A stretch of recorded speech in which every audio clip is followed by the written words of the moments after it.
Star hotel. এর সামনে আছে এই যে পার্ক, তার ওই যে রোড, মেন রোড দেখতে পাচ্ছেন। তারপরে রাস্তা, এটা আছে কার পার্কিং। আর যেটা আছে দেখা সেটা হচ্ছে এই যে কলকাতা ইডেন গার্ডেন। তোমাদের ভেতরটাও দেখাবো।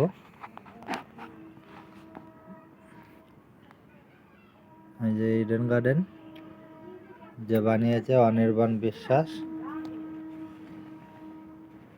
এই যে কলকাতা হোটেল, কমলতলা হোটেল। এখান থেকে গেছে এই যে সব তার।